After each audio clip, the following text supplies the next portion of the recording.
ভবিষ্যত্তর পুরাণে বর্ণিত এক অলৌকিক সংলাপ, যেখানে যুধিষ্ঠির মহারাজ জানতে চাইলেন এক বিশেষ একাদশীর মাহাত্ম্য। এই ব্রত শুধু পাপ মোচন করে না, তা আত্মার পরিত্রাণের পথও দেখায়।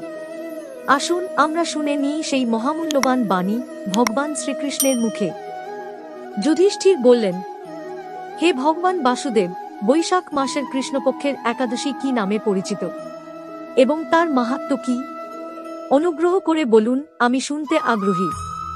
শ্রীকৃষ্ণ বললেন, হে রাজন, বৈশাখ মাসের কৃষ্ণপক্ষীয় একাদশী বরুথিনী নামে প্রসিদ্ধ। এই ব্রত এতই পবিত্র যে এর ফলে পাপসাগর থেকেও উদ্ধার সম্ভব। এই ব্রতের মাহাত্ম্য শ্রবণে ও পালনেই মানুষের অন্তরের অন্ধকার দূর হয়। বহু মনীষী, রাজা ও দেবগণ এই ব্রত পালন করে স্বর্গপ্রাপ্ত হয়েছেন। এর ফলে যে ফল পাওয়া যায় তা বহু যুগের তপস্যার সমান। যেমন রাজা মান্দাতা, ধনন্তরী, লুমহার্ষণ, রাম, কংসবিজয়ী অন্ধক, ভীষ্ম এবং মহর্ষিগণ এই ব্রতের উপকারে ধন্য হয়েছেন। হে যুধিষ্ঠির, অশ্বদান অপেক্ষা গজদান শ্রেষ্ঠ, গজদান অপেক্ষা ভূমিদান উত্তম, ভূমিদানের চেয়ে শ্রেষ্ঠ স্বর্ণদান, স্বর্ণদান অপেক্ষা অন্নদান মহৎ। কিন্তু এই সকল দানের চেয়ে অনেক গুণ ফলপ্রদ হল বিদ্যাদান। আর বরুথিনী একাদশী পালন করলে সেই বিদ্যাদানের সমান ফল প্রাপ্ত হয়। এই ব্রত এমনই মহিমান্বিত। হে রাজন, এই ব্রতের কিছু কঠোর বিধান রয়েছে। দশমীর দিন থেকেই আচরণে শুদ্ধতা রাখা আবশ্যক। ওই দিন কাঁসার পাত্রে রান্না করা উচিত। মাংস, মধু, ছোলা, মসুর এবং নিষিদ্ধ অন্ন পরিহারযোগ্য। একাদশীর দিন উপবাস থাকা, শুধুমাত্র ফল ও নিরামিষ খাদ্য গ্রহণ করা। মিথ্যা বাক্য, রাগ, ক্রোধ, মৈথুন, জুয়া, অহংকার ইত্যাদি সমস্ত দোষ পরিত্যাগ করা এই ব্রতের অপরিহার্য অঙ্গ।